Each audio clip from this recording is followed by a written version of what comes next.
I'm Bob Kelly. I'm Sales Management Association Chairman. Today it's my pleasure to introduce two excellent speakers. I'd like to do that now.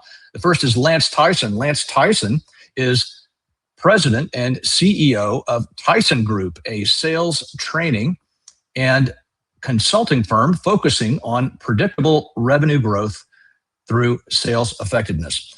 Tyson Group's clients include some of the world's best and most iconic brands, including the Dallas Cowboys, Eli Lilly, and American Express. Lance himself is a frequent speaker and thought leader, publishing in outlets like Forbes and Fast Company. He's also a best-selling author. His current book is called The Human Sales Factor. It argues that all business is human to human, not just B to B or B to C. The Human Sales Factor reached #1 on the Wall Street Journal's nonfiction bestseller list. Lance is joined by Dr. Adam Rapp.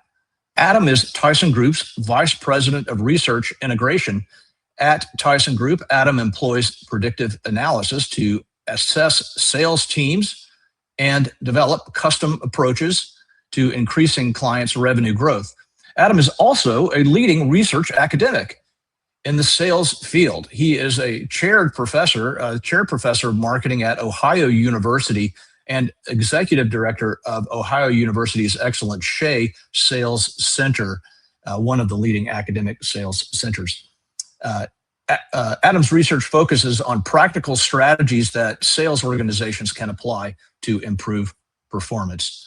So we're most pleased to have you with us, gentlemen. Lance, welcome. Adam, welcome. So nice to have you with us and looking forward to your insights today. Thanks, Bob. Appreciate the intro. Thank you, Bob. Good to be here. Excellent. I'm going to duck out. I'm going to add your slides and let me know if you need anything. I'll be lurking in the background, and as maybe some questions and comments come in, I may interrupt a bit to have you address those. Awesome. Thanks, Bob. Appreciate the intro. So, Dr. Rapp, this is I feel like we're on a road show here a little bit between our podcast together and the multiple webinars and traveling together. And as we're getting ready talking about today's topic and addressing sales effective bottlenecks and all the research we're doing, it's kind of interesting that so many organizations we do business with think that training's the issue at some level. But I think the real issue at the end of the day is how teams perform. And as we walk through the research here, let's kind of talk about that. And I think just as a, there we go, slides are up. All right. So the first thing is I just kind of wanted to introduce to everybody. We have a process called sales team science, and it's actually a lens we look out through at any sales organization, because at some level we believe that most of the folks we talk about are looking for a scalable, predictable way to sell. So how do we approach a business and look at how to reduce or eliminate unpredictability? And so as we start to look at any sales organization, we look at several factors. We look at people, sales leadership, which we believe is culture, right? And how vision and communication, then sales management, which is KPIs. Then we look at talent. And then we look at the drivers, those things, sales methodology, which Dr. Rapp has done a ton of work this year on sales methodology. And I think we've developed some new beliefs about sales methodology that we wouldn't agreed on before, but we definitely agree on now.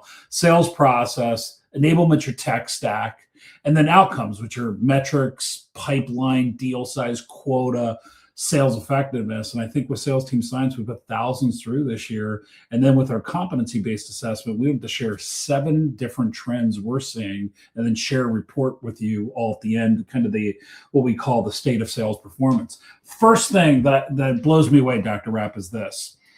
In these surveys, trend number 1, the belief from sales leaders and reps whether goals are attainable.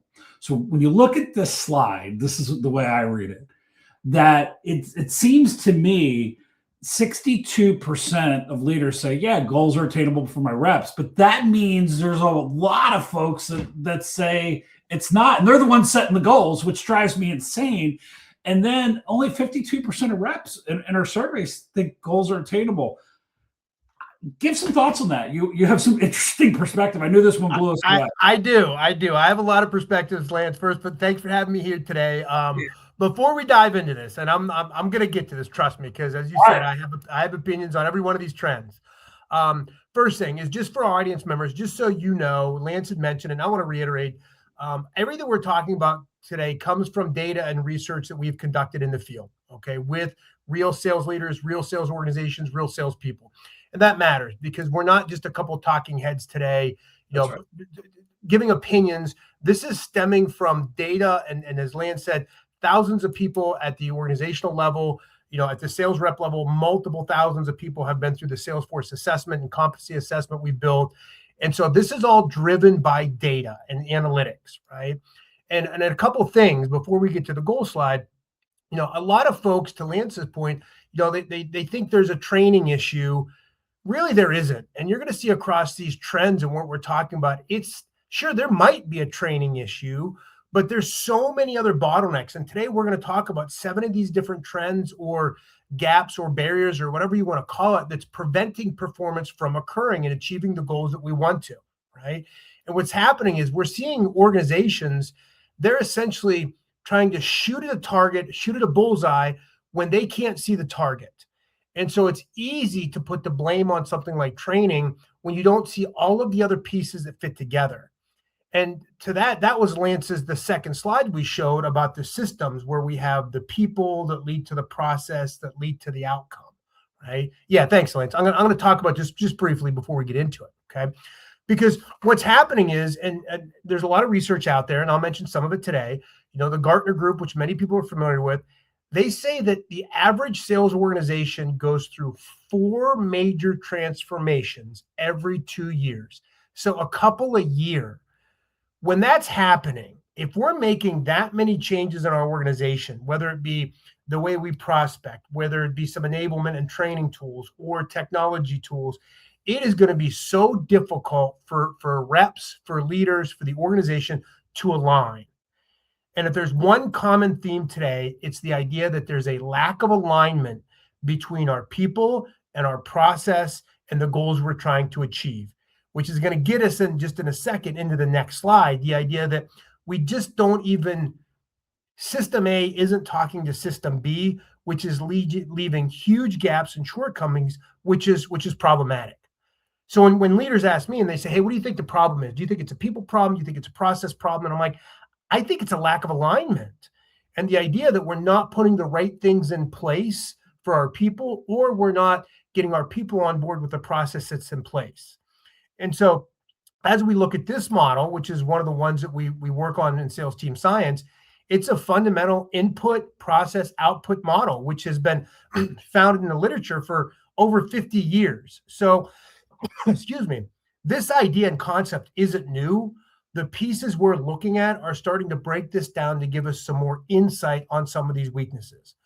Because we know that if we have people and we don't have the right process, it leads to inconsistency. If we have great process, but we don't have the coaching and we don't have some of these enablement tools and things in place, it becomes more compliance rather than performance. And if we have good tools and enablement and training, but we don't have the methodology or the process or these pieces, then it's about activity versus productivity. So overarching, this is my view. So let's get into some of these trends. So sorry I put you off, Lance, but let's get into the first trend of the goals. I think it's well said because you hit the nail on the head. It comes to alignment. And as I kind of jumped on that first trend, which is bizarre world to me and every organization we deal with, those goals are put in front of folks so the organization can hit whatever it's up against in the operating environment. Yeah. But this just jumps out. Like I said before, sales leaders believe in goals in their reps. Don't many times they don't think they're attainable. Whatever it is, whether it's a quota, a goal. So jump a little deeper into this one when you looked at these numbers. Yeah, absolutely. And I think it's astounding to see this. So reps. Let's be clear. There's always going to be some level of complaining when goals are increased or that's always going to occur, right? But the numbers we're looking at don't align with that at all. I mean, half of your reps think the goals aren't attainable, 40% of your leaders. And so, I mean, if we have groups this large, it impacts, the idea of motivation, it leads to burnout. I mean, there's a ton of research out there, and not to put on turnover, the whole thing. Turnover, yeah, to put on the PhD hat, there's all the research that talks about, optimal goal level and difficulty, and the idea that if it's too easy, we don't put enough effort. If it's too hard, we just quit. So there's definitely a level here, but I mean, these numbers don't align with the right level. And one of the things we're seeing, Lance, is this idea, and a lot of us have used it. I've used it. I've heard you use it, is the idea of stretch goals. Yep. And saying, hey, I'm going to build a stretch goal. Well, by definition, a stretch goal isn't just doubling your quota. I mean, if that's what we're doing and we're doubling quota, then that means we have to redefine the way that we engage with our customers, because just working harder isn't going to help us achieve that goal. Agreed. And so when we see this, if that's what's happening behind the scenes, if these goals are increasing to the point where we're viewing them as unattainable, organizations have to make sure that, to our earlier slide, the right people are in place to accomplish these goals. We have the right process and the enablement tools to help them achieve that, right? And so oftentimes that's where that misalignment is we don't have the right systems in place to achieve the goals that we've set. Dr. Rapp has spoken to one of Tyson Group's bigger customers this year. We'll call them a major sports conglomerate on the East Coast, and there's about 4 of them. So you'll be able to, you can kind of think about that. It owns a lot of media, owns a media organization, owns a few pro sports team, Newer Stadium. And one of the issues that I asked a very senior leader, because his numbers were off, and I said, why are they so off with your leaders? He said, we were asked to hit a budget number, so we had to set goals to achieve the budget, and that causes a lot of misalignment and causes a scramble, like Dr. Rapp was saying, because you put a stretch goal in front of them, and they got to believe they can do it too. So I think that's really important. And as we move and got deeper into this, which I thought was super interesting, we said, all right, let's look at like the actual sales process, right? We get to trend number 2, alignment on the process. So if it's not goal attainment, then what's wrong with the methodology or process, right? Where's that? So Dr. Rapp, kind of jump into these numbers and maybe talk a little bit about the difference. And you have such a great definition between the difference between process and methodology. And I will say, as kind of a forerunner to this, Dr. Rapp and I have been in a few conversations with decision makers where many senior sales leaders seem to use the words interchangeably also. So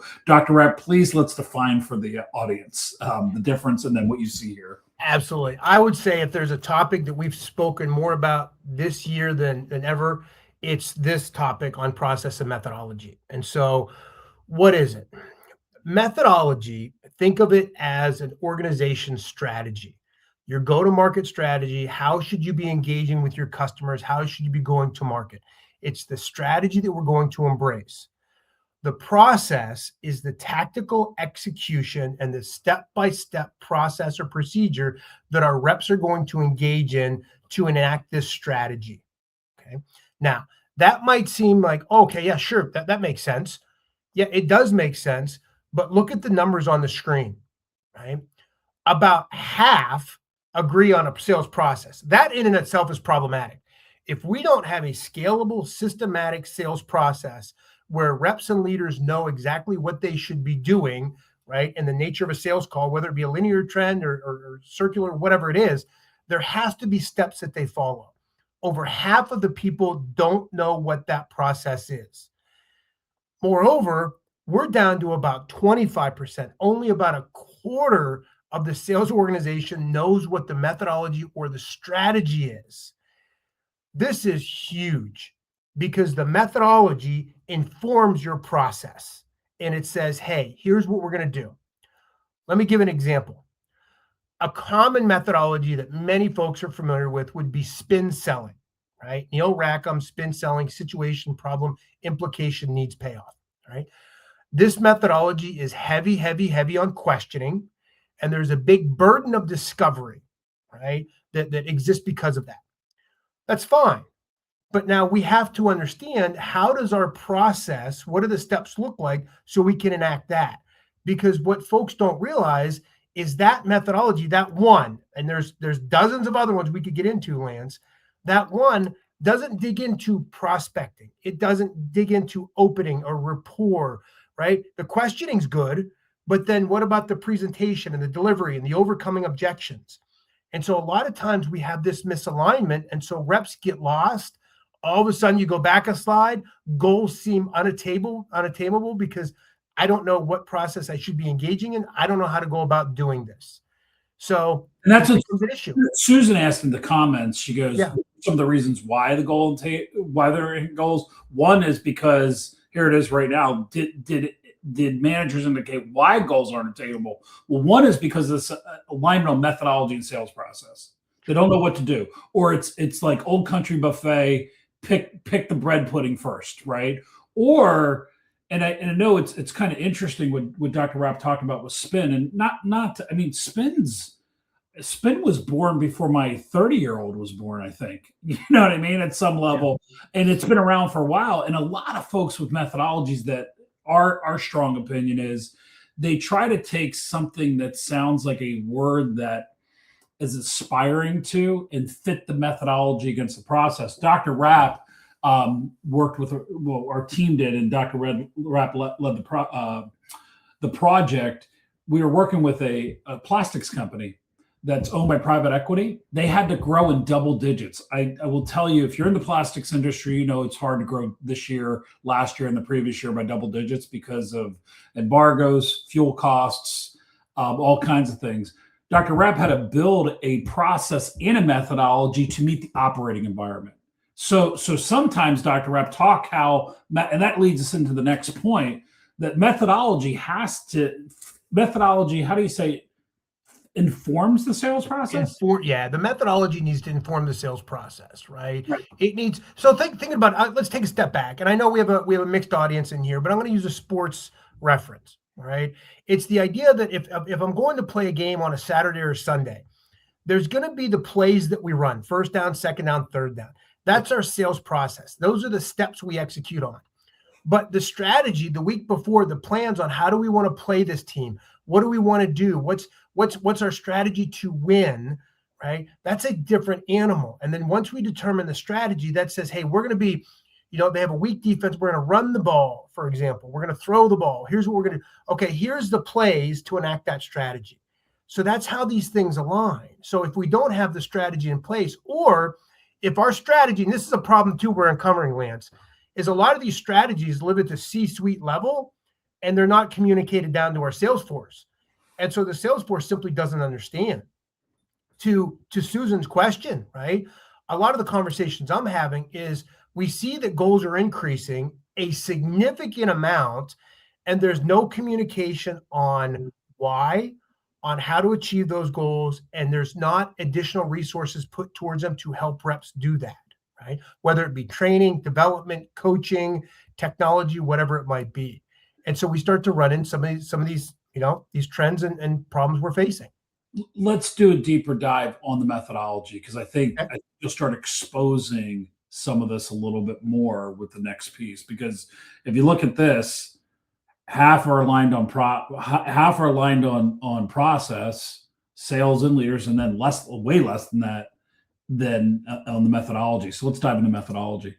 Okay, sure. So as you can see here, what this is showing us is that those that know there is a methodology, there's only about 50%, 60% agreement that they understand what it is. And then 30% they can actually execute on it. Okay. What's happening is we're seeing these firms that do embrace a methodology, many of them, and again, I'm not trying to throw shade, I'm not trying to disparage any different methodologies, but what's happening is many of these are off the shelf, and organizations will invest in them. They bring them to the firm and they say, okay, this is going to be, this is the key. This is what's really going to make this happen for us. And they don't realize that the methodology isn't a sales process. It's rolled out oftentimes in a meeting. It's rolled out in one training session over 4 hours or 8 hours. And that's supposed to be the golden ticket, right? And it's simply not. And reps walk away and they don't really understand where it fits. They don't understand what it is. And then they can't execute on it because there's a gap. Even if we do a great job explaining what it is, we have to give the playbook or explain, here's how we enact it through our sales process. Anytime we have these type of gaps or this misalignment, we all know what reps do. They walk away and say, well, I'm just going to make sales calls because I have no idea what the heck this is. The same thing happens when we implement a new technology, a new CRM system, a new whatever it might be. When reps don't understand it, if there's not clear support and understanding, they'll just walk away and just go back into the field and just do what they've been doing. So I'm going to ask this question like you were on a podcast and I didn't know you. Okay. You always love my rapid fire. So because of our client confidentiality, I'm going to kind of code this. Okay. So we're doing business with a company. Let's say it's an industrial technology, medical technology, manufacturing technology, one of the three. Okay. And they've invested heavily in one of the very well-known methodologies. We'll call it consultative selling, strategic selling, challenge, or something like that. Sure. So they lay out the and this is a real case scenario, folks, without naming the client. They come to you and say, we've invested millions of dollars in one of those three methodologies. You look at it and suddenly realize with frontline leadership, what was the challenge? Because they spend so much money on this major methodology, but the field sales reps couldn't do what? Make it real. Sure. So the strategy, right, was presented, but then there was no steps on how do you enact it. So they talked about, here's what the methodology is. Here's how we want to engage our customers. Here's where we think we get a competitive advantage. Makes complete sense. And then that's where it stopped. And then from there, they said, okay, here it is, go. And what happened was, and here's where the disconnect was, leadership itself didn't quite understand that methodology is not process, right? And so when they presented it, and when the organization came in and did the rollout of the program, they didn't realize until after the fact that the step-by-step process and what reps needed to do wasn't there. Where it became a big issue, Lance, is our seasoned reps, the people that have been there 5, 10, 15, 20 years, they said, hey, whatever, I'm just going to keep doing what I do. Right. Where the issue started to emerge is onboarding, bringing new folks in who don't have any experience. The gap was they were getting introduced to the strategy and said, okay, great, what do I do? And it stopped right there. And so what happened is we then need to go in and say, okay, here's your strategy. Here's what your operating environment, your customers look like. Let's fill the missing piece. Let's build the tactical process that's customized to your organization and industry. So it can use everything from the methodology that you love, which they do love, right? And it can help merge these things together so your reps can have success. Well, and correct me if I'm wrong at some level. We were recently dealing with a major bank, one of the big three major banks, and we're talking to a very C-suite. Somebody on the commercial banking side, like practice leadership and things like that, like commercial side. And one of the things he said is, look, we need our folks to be a trusted advisor. We need our folks to be very consultative. And he goes, we've invested in this methodology. And there's a lot of methodologies around trusted advisor and consultant. And I said, what got you to buy it? More of the word or more of what you wanted your people to be? He said, well, both. He said, Lance, both would be really critical to me. I said, so what did you get? And as we did a deeper dive, and I think this is what you determined with the technology company we just talked about, is some of those methodologies are really good at high-end messaging, or this is how, but when it gets to the toolbox, like you get right into it and you go, all right, how do you deal with the objection? How do you like literally do that? Let's do a deeper dive now into trend 4 that gets us into that baseline toolbox that you're talking about, right? This is for everybody to know. I don't know if Dr. Rapp loves this slide. This is my favorite slide, but so I'm going to kind of lean into it and have Dr. Rapp clean it up for me. So with it, as we've run sales team science with thousands of organizations, and we're going to get into skills also after this. We ask this question, like, where do your salespeople struggle? And we ask the reps where they struggle and where they think it's the most difficult, and we ask leaders. It's pretty aligned right up until you start getting to how well sales reps ask questions or assess needs, whatever process you use. You can just spin. You can use any processes out there. What we say, most leaders will say, "Geez, my salespeople are pretty good at presenting. That I don't find that to be a struggle. Only 4%." And same with the sales reps. And why? Because most reps are trained on how to present. They spend most of their onboarding and training on how to present facts, benefits, solutions, whatever it is. Then where it starts to get interesting, and very, very interesting, is if you go down, you're down funnel, right? So reps are saying, I think it's really difficult to manage objections. And you're going to see on another slide something that looks like this. It conflicts this a little bit, but it doesn't. It's most reps can identify objections, but when it comes to managing them or resolving them, that's different. And then what's interesting is the leaders say the same thing. That's tough. But then here's where it gets sticky, right? The reps then say, I find it difficult for me to negotiate. And then, but the leaders go, no, that's not it. You have trouble closing. And so what we found is there's not alignment on a managing objection process or a negotiation process. Most companies, when I was talking about the plastics manufacturing company that Dr. Rapp led a great project on, we found out they didn't actually have a formal negotiation process. They were blending and bleeding everything in together. Dr. Rapp, comments, oversight on this. What do you think? Sure. So a couple different things. Number one, we know organizations will be very quick to invest in closing. To your point, my reps got to close better. They got to do a better job. We see leaders saying that all the time. But we have to understand that pipeline closing isn't the only thing in the pipeline. There's all of these other steps which are identified here. The first observation I get from this is the idea that we're not creating quality opportunities from the get-go, right? So we're getting people in the pipeline. We're struggling at it, but we're getting people in the pipeline. They may not be the best options for us, right? They may not be the best leads. So that's going to lead to challenges further down the pipeline. The idea, and you said it, right?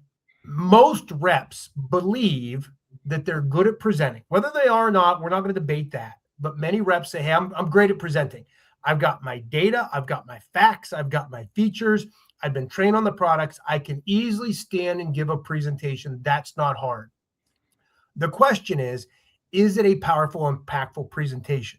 Because if it is, and if you're covering the issues you need to and presenting as you should, creating value, right, then objections, you overcome some of them, you anticipate them, and you plan for them during your presentation. When I see slides like this and people are like, I'm getting hammered on my objections, then my thing is, well, you're not doing a great job with your discovery and understanding needs. And then your presentation probably isn't tackling some of the difficult things, and we're trying to ignore them. I think the common one, Lance, that everybody understands is price. Unless you're the lowest price producer out there, good for you, right? Price is one that, hey, look, I'm a little more expensive than my competition. And oftentimes we say, I'm going to ignore that and not even bring it up. We're just going to ignore price. Our customers know they're going to do the research, right? That's right. So the idea is like, hey, look, when these things happen, we got to be prepared to have some of these conversations. But when I see this, a lot of it is I say, hey, we do a better job at the beginning of the pipeline, and then all of a sudden some of these things will become easier like as we work through it. Well, I'm gonna pause right there before we dive a little bit deeper in this. There's 3 questions, and we're gonna play a little reverse on this because I think it's good. So I think number 1 is back to the goals real quick, and it seems to be a hot topic, and in our study it's a hot topic. Bob said, is there evidence regarding goal perception, right?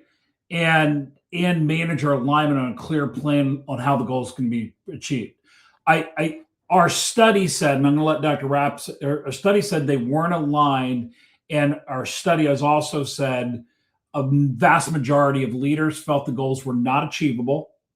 And 2, so did the salespeople. So what's happening there is, first, you're getting big numbers that say they're not achievable. One of the things we mentioned were the fact that a lot of leaders set goals based on budget needs for the organizations or stretch goals so they can get to their number or what whether it's private equity, privately held, or publicly traded. That's number one.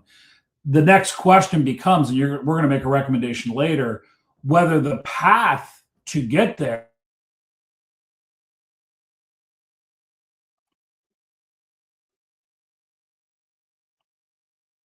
if you don't have agreement on a predictable, scalable sales process, right?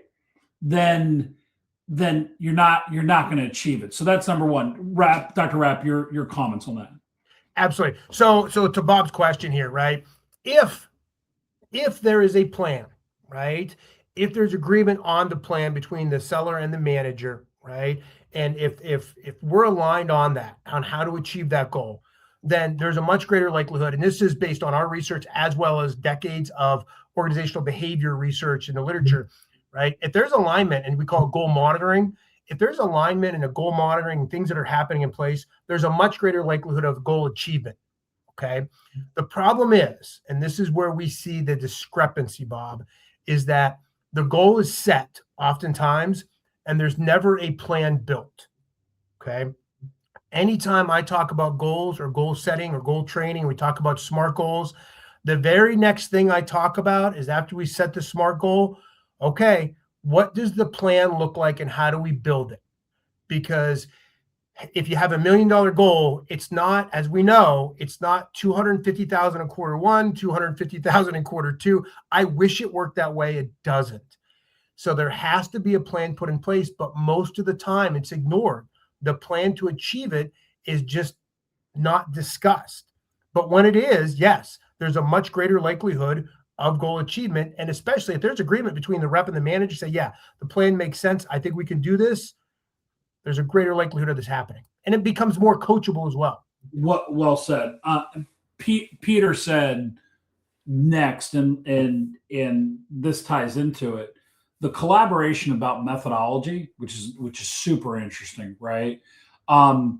If you go to the example that we use with the technology company, that was decided by a bigger part of the organization, and the front line had to make a decision how they're going to execute that long-term methodology. In terms of the private equity company that we're working with, which only had a field staff of 30 to 50, but they need to grow double digits, they actually had to go from a solutions-based sale to something in between transactional, need-based sale, to really push the needle, because that was their operating environment. I'm not doing it justice describing it, but they had to change the whole thing. They actually had to get a lot of test cases in front of these manufacturers as quick as possible with their plastics to move the needle. They got to their double-digit growth, but I think that decision's made off of your operating environment, how you're owned, what the goals are being asked, and any other comments on that methodology, on that collaboration. Could be market to market too. So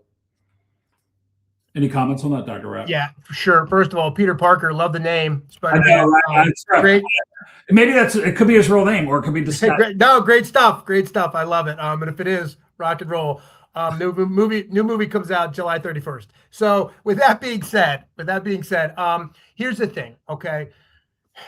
When you say calibrate the current methodology, there's two ways to look at that. Number one, if there's a methodology that's currently in place and you're talking about calibrating, making sure there's enough resources behind it, things like that, that should happen immediately, right? I mean, there should be a conversation tomorrow to make sure that's in place.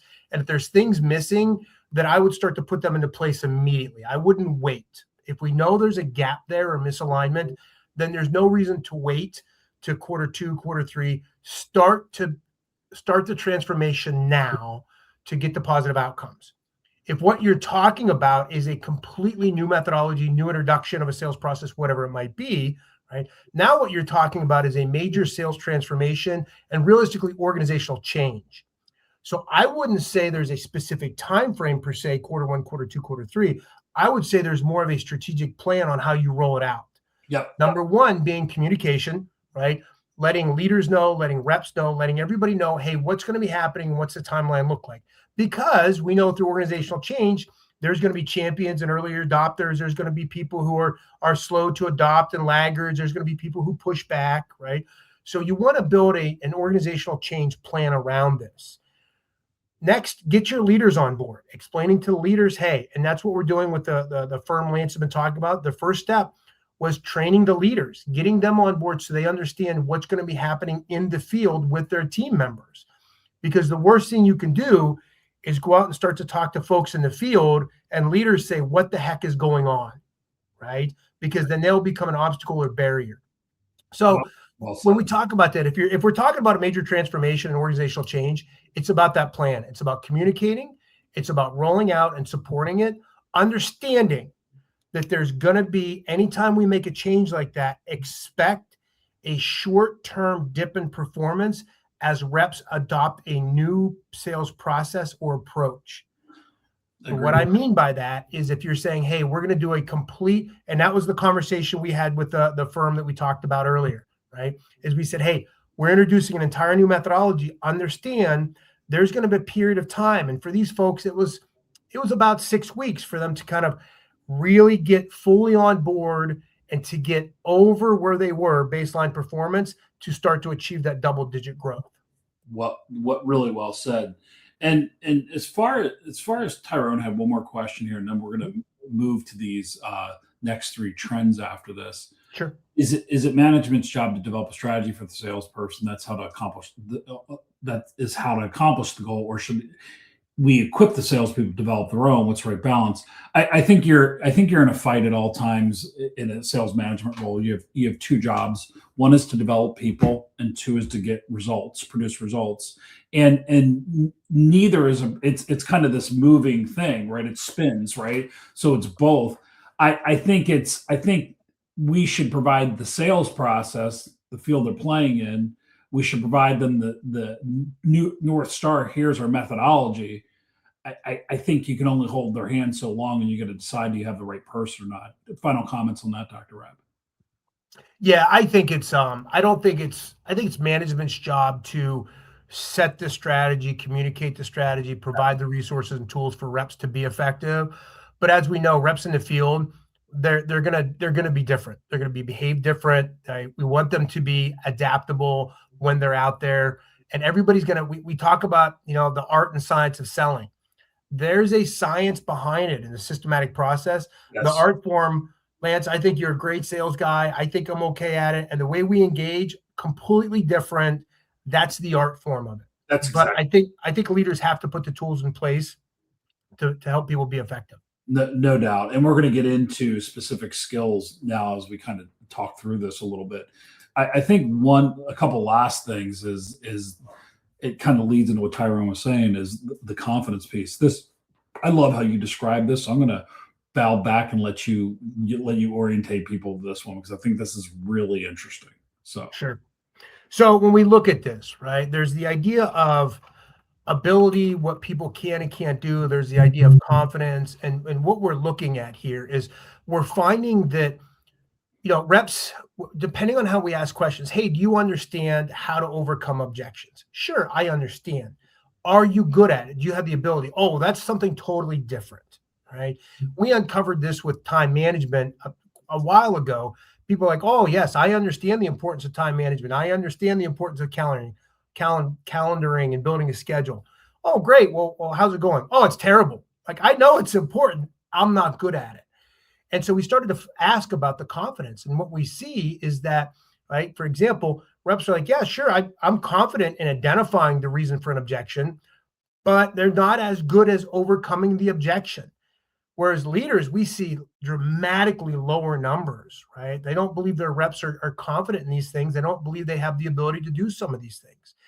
And what we have, Lance, is it's the idea of self-efficacy, and it becomes a self-fulfilling prophecy. If I'm not confident, if I don't think I'm good at it, then I will start to avoid it, right? I won't do these things, and I'll try to, move to something else. And so if I don't think I'm good at objections, I'll try to avoid them. I'll try to ignore them, which, I mean, look at the pipeline. That's at the end of the call. That's moving towards the close. If I'm ignoring critical pieces of information here, that's going to be problematic moving forward.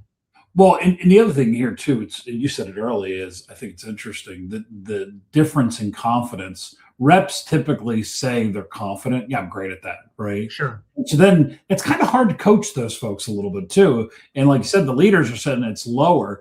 Now, one of the smartest things that I've seen anybody, well, especially one of the best things you've done is when you built Tyson Group's assessment, you actually put a candor score in for just this. This is one of the reasons really, because if somebody's not willing to say, hey, or be humble enough that like I got an issue or I need something to work on, and they're displaying all the confidence in the world, right?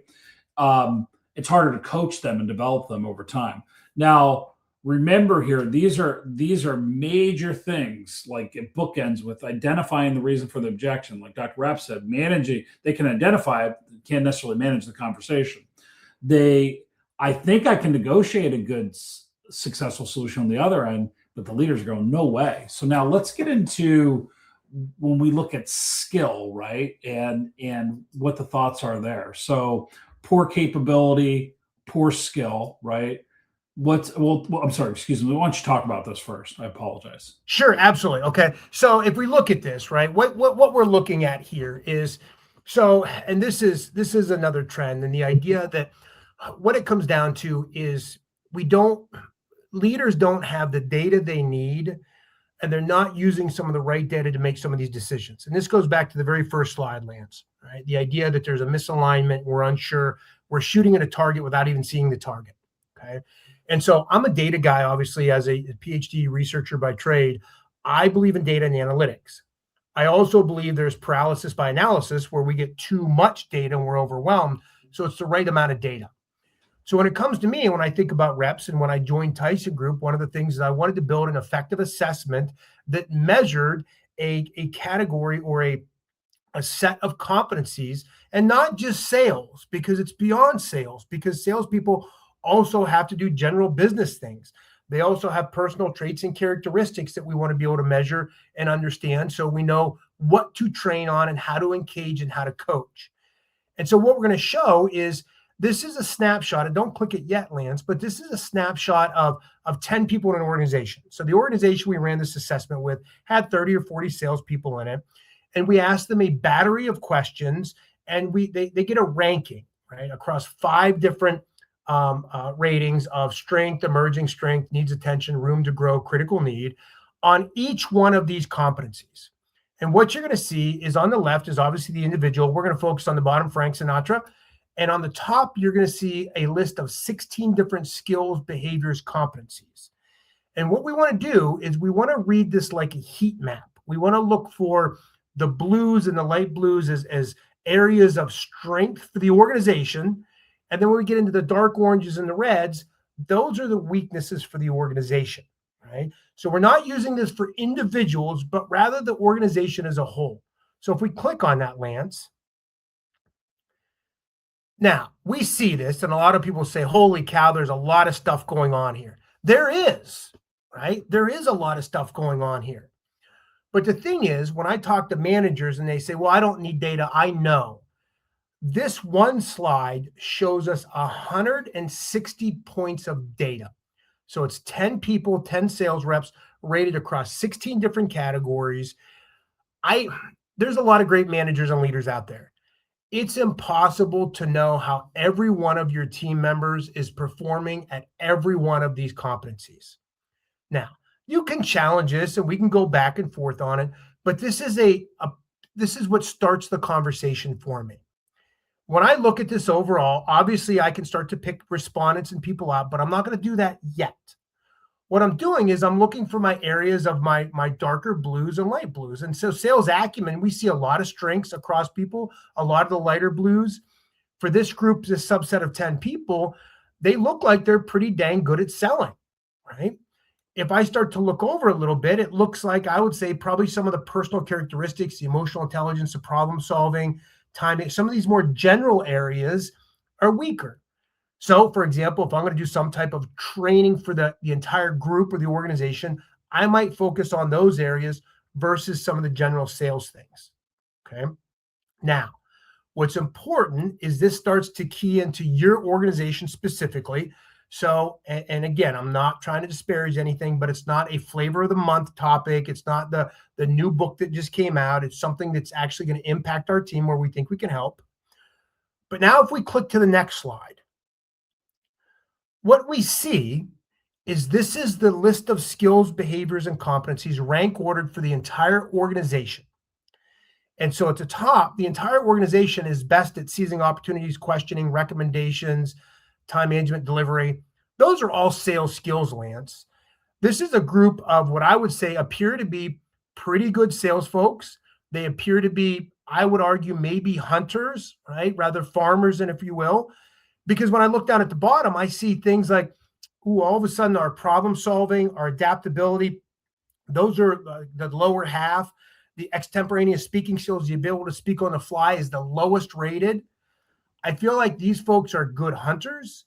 They're good going out, giving the pitch, making the presentation, moving business forward. I would argue, and this is speculation, but as soon as we get outside of their comfort zone or things get challenging, we might waffle a little bit, right? The ability to adapt for this group I would assume might be a challenge. There's no doubt, and I didn't catch this on this before, but when you look at adaptability, facilitation skills, all things you do in the moment, right down to when you decide to put extemporaneous speaking there, because we put that in because of technology day, you got to be able to fly and reading the audience. Man, they're weak on that. And once a conversation gets out of the box or goes back and forth with bargaining and negotiation, they might absolutely struggle. So 100%. Yeah. Now here's where the rubber hits the road, Lance, and this is what gets me excited. We went from the organizational snapshot, which is the last slide. Click on the slide, if you will. This is Frank Sinatra's individual report. Yeah. So this is him versus the entire organization's ratings. Now, the entire organization is ranked against itself, as well as our over 2,000 data points, our benchmark numbers, right? And I'm always happy to talk about that offline if anybody's interested. But when we look at Frank, we see that he struggles at some of these fundamental sales skills. Maybe he's not good at sales. Maybe he's a new employee. Maybe he hasn't been trained. Who knows, right? There's some deficiencies here. And so when it comes down to it, now when I do my individual coaching, and this is the point of this slide. The previous slide was for group. This is for Frank. This is for the individual person. So when I'm meeting one-on-one with him, the conversations I have with Frank versus the other respondents are going to be different. And I'm going to talk to him and say, okay, and my first thing, we know in a good coaching model we can't get into today, Frank, help me understand, right? Based on some of these numbers, like how do you feel about your report, as well as it seems like you're struggling in some of these areas of sales. Help me understand, right? And then from there, I can either coach Frank up, give him the support, the tools that he needs, or maybe we come to find that this is a hunting organization where they're pretty aggressive in sales, getting after it. Frank isn't built for that necessarily. He's better at some of the problem solving, some of these areas, right? Maybe Frank's better suited for the customer service side, maybe the customer activation side, things like that. But the individual report can tell a different story than the aggregate organizational report. And that's what matters here. It really does. And I think Bob had a question on the assessment on proficiency. So I think he said, is this their self-assessment, or you're testing their proficiency? Okay, Bob. So here, quickly. So this is a self-assessment. So they go through, they rank order, they rate themselves. From a research standpoint, I use best practices. So I anchor on different items, stems. I change from a 1 to 7 to a 1 to 5 Likert type scale. I do trade-offs where this versus this. So that way people can't straight line and just go 7, 7, 7 the whole way through. I reverse code. I do those different things. Also, I think what's important to understand is that we tell organizations, hey, this is their self-assessment, which is what they think, which is valuable. But as an organization, if you have their objective data, if you have numbers, that's right. We match it together. If you're willing to share some of the information you have, we'll match it together and say, okay, here's what's happening in your organization. Here's the correlation between self-assessment versus objective performance numbers. And then we can also build a predictive performance model for your organization. And so we do it with the self-report, and we adjust, as Lance said, I built a candor score in to make sure we're never overestimating skills and abilities. But the more data, the more objective data, manager ratings, anything an organization has and can share, we will put this in and make this an even richer, right, organizational perspective and build that model for you. Which I think is so important, because as we built this, and being in the training industry as long as we both have collectively, when you look at process and methodology, along with goal attainment, along with how they look at themselves, like you got to look at all those factors to really understand you have a good seller. Because you can't measure even grit, for instance. I can't tell you how much somebody wants it and can figure it out, right? That's why we look at even those things like extemporaneous speaking and all those. So, Dr. Rapp, as we start to look at some general observations, and we've thought about this a lot, and I like how you said, let's put a plan together. If I'm in the audience here, let's look at this plan. Let's walk through that plan. Sure. So I think the first thing is use some data, right? Get some data, run some assessments in your organization. I know that your CRM is putting out a lot of data. I know there's a lot of data in the organization. Get some data and some assessments that can be useful so we understand the skills and abilities of our sales force as well as the perceptions they have, right? From there, we need to make sure that we have a methodology and we have a process that are aligned, that our sales force understands, and that is customized to our organization. Right. I see no reason to spend hundreds of thousands or millions of dollars on something that's been built off the shelf, that's been implemented at hundreds or thousands of organizations, that isn't specific to your organization. Agreed. Right? My argument is build it so it's suited for the nuances of your industry or your customers or what it looks like. Okay. From there, build the skills, right? Build them out and develop like what we need. I gave a list of 16 skills, behaviors, competencies there. If you look at some of those and say, hey, in my organization, we don't negotiate, then we don't focus on negotiation training. I mean, it's fundamentally simple, but we focus on the areas that are going to matter to our firm. We coach, we get a coaching model, we coach it, we reinforce it, and then we see how we're growing and how we're improving, and then we adjust and adapt from there. What you did, one of the little things are everything. So when Dr. Rapp just said, hey, if you don't negotiate, right, that's fine, we won't focus on it. Here's what's really interesting about that. You talk about common nomenclature. Many of the organizations we talk to, if you talk to the salespeople, they interchange the words of objections and negotiation. Yeah. Because the leaders use the words differently. So they think they actually negotiate when they actually don't, right? And that's why that's why having a predictable, scalable process is the only thing that will start to reduce the unpredictability in your sales engine. Key takeaways, I think is kind of where we're landing this bird right now, right? So the takeaways: diagnose before you prescribe, set realistic goals that you get alignment on. Building that shared playbook is kind of where we're getting at, and ultimately audit what you're developing versus just delivering it. Final thoughts, Dr. Rapp. Here's the thing, Lance, is a lot of people will say, well, they have better people than me. They have better talent. I work in university environment. I put thousands of new sales reps in the field, right? I've seen some incredible students who haven't done so well.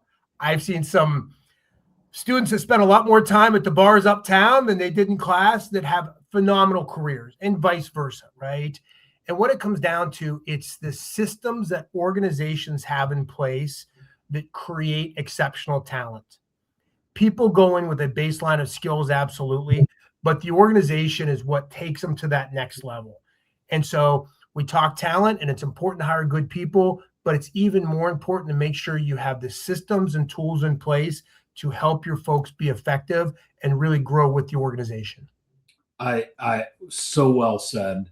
And at the end of the day, right, talent wins, better process and better plan wins, and they have to be aligned. So Dr. Rapp, again, I appreciate it. For all of you, thanks for attending this as Bob gets kind of back on and closes out. And if you wanted to download the state of sales performance based off our research, or like Dr. Rapp said, challenge us to help you solve a problem, we're all in. So thank you. Bob, I'm handing the mic back to you. Terrific. Gentlemen, thank you. Fascinating presentation. I'd like to just personally thank you for being with us, sharing your insights, and hope to have you back soon.